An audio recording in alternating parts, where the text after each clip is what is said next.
हर शाम पंडित जी और दोस्तों की महफिल कॉलोनी के पार्क में जमती है।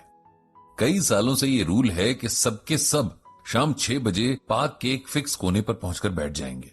सर्दियों में ये टाइम 5 बजे का होता है। ये रूल तभी टूटता है जब कोई बीमार हो, कहीं गया हो या मौसम खराब हो। सब के सब रिटायर्ड हैं, अब करने को कुछ काम नहीं और घर के बाकी लोग अपने डेली रूटीन्स में इतने बिजी हैं कि इनके लिए किसी के पास टाइम नहीं। इसीलिए पार्क में बैठकर एक दूसरे से अपना सुख दुख बांट लेते हैं, कुछ अपनी कह लेते हैं, कुछ दूसरों की सुन लेते हैं। इसके अलावा भी बहुत सारी बातें हैं, जैसे कि देश दुनिया की बातें, पॉलिटिक्स की बातें वगैरह वगैरह। दोस्तों, यहां पर यह जानना जरूरी है कि आप सुन रहे हैं गीता ज्ञान कुकू एफएम पर। अब वापस आते हैं पंडित जी और उनके दोस्तों पर। पिछले कुछ दिनों से दोस्तों की ये महफिल थोड़ा उदास उदास सी रहती है। इस मंडली का एक मेंबर इसे छोड़कर जा रहा है। मंडली को ही क्या, वो तो इस कॉलोनी को ही छोड़कर जा रहा है। जाना नहीं चाहता है, फिर भी जा रहा है। ऐसे में मन तो उदास होगा ही। जिस मेंबर की बात हो रही है उसका नाम है सत्यनारायण दुबे, और जहां वो जा रहे हैं उस जगह का नाम है ओल्ड एज होम। सत्यनारायण जी की पत्नी की डेथ को 20 साल होने को आए हैं। इनका इकलौता बेटा भी कई साल पहले अब्रॉड सेटल हो गया है। सत्यनारायण जी अब एकदम अकेले पड़ गए हैं। कभी कभी उनका एक भतीजा आ जाता है जब उन्हें डॉक्टर या बैंक तक जाने की जरूरत पड़ती है। भतीजा इसी शहर में रहता है। पिछले कुछ वक्त से सत्यनारायण जी की हेल्थ ठीक नहीं रहती। कभी ब्लड प्रेशर ठीक नहीं रहता तो कभी शुगर लो हो जाता है। भतीजा भी जॉब करता है, इसीलिए रोज रोज तो नहीं आ सकता। इसीलिए उनके बेटे ने इस प्रॉब्लम का ये सोल्यूशन निकाला है कि उन्हें ओल्ड एज होम भेज दिया जाए, ताकि वहां उनकी सही से देखभाल होती रहे। पंडित जी को भी इस बात का अच्छा नहीं लग रहा है, लेकिन इसमें कोई कर भी क्या सकता है।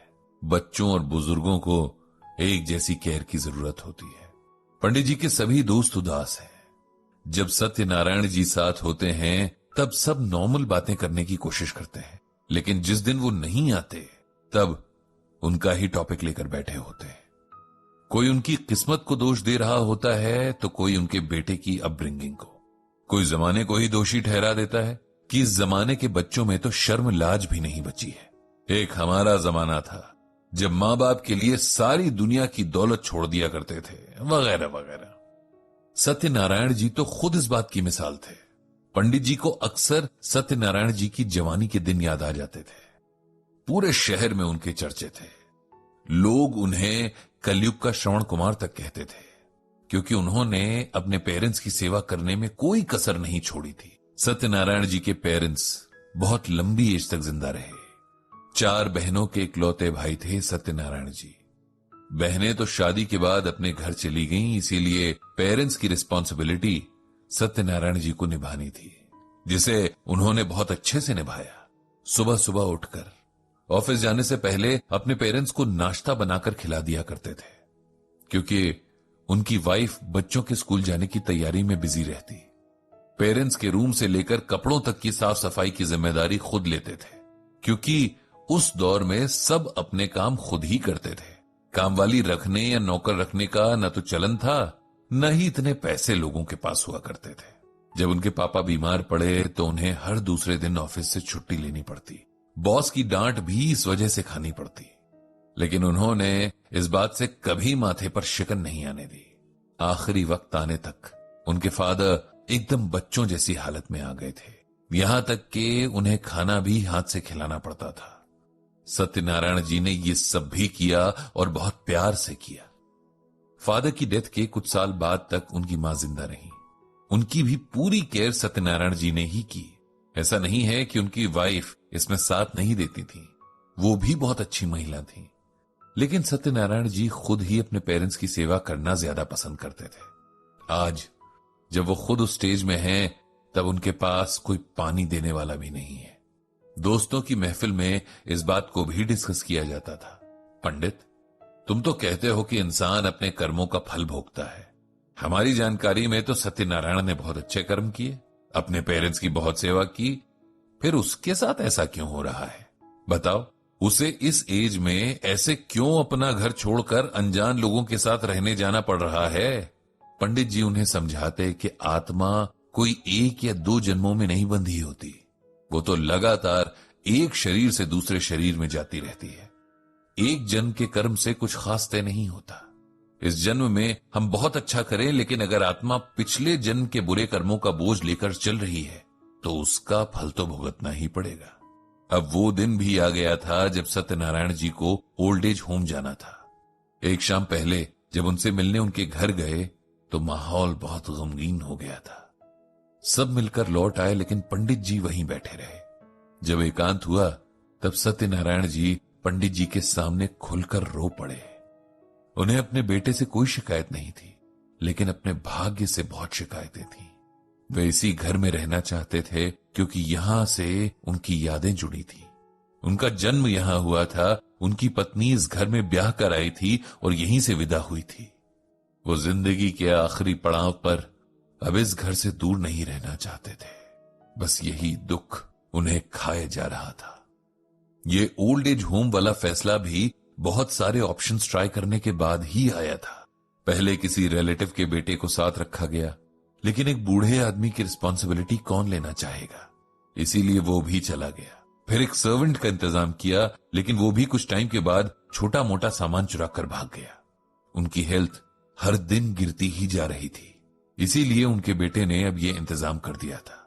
इस ओल्ड एज होम में डॉक्टर से लेकर नर्स तक की सारी फैसिलिटीज थी। खाने से लेकर सोना जागना तक सब कुछ सीसीटीवी कैमरे के सामने होता था। पंडित जी अपने दोस्त के मन को अच्छे से समझ रहे थे और ये भी समझ रहे थे कि उन्हें समझाना बहुत जरूरी है। इसीलिए उन्होंने सत्यनारायण जी को शांत किया और फिर उन्हें गीता का ये श्लोक सुनाया। दैवी ह्येषा गुणमयी मम माया दुरत्यया मामेव ये प्रपद्यन्ते माया में ताम तरंतिते। इसका अर्थ ये है कि ये दैवी त्रिगुणमयी माया बड़ी कठिन है, परंतु जो मेरी शरण में आते हैं वे इस माया को पार कर जाते हैं। अब मैं तुम्हें सिंपल वर्ड्स में इसका मतलब समझाता हूं। इस श्लोक में भगवान श्री कृष्ण अर्जुन को अपनी माया के बारे में समझा रहे हैं। वही माया जो हमारे मन में चीजों, लोगों और जगहों के लिए मोह पैदा करती है। भगवान श्री कृष्ण इस श्लोक में ये एक्सेप्ट करते हैं कि अहंकार से भरे हुए और सेल्फ सेंटर्ड लोगों के लिए मेरी माया से पैदा हुए मोह को पार कर पाना इम्पॉसिबल है। अहंकार का मतलब ये है कि फलानी चीज मेरी है, वो मेरा बेटा है, भाई है, ये मेरा घर है, ऐसी सोच। माया भी मैं ही लोगों के मन में भरता हूं, क्योंकि तभी तो ये दुनिया चलेगी।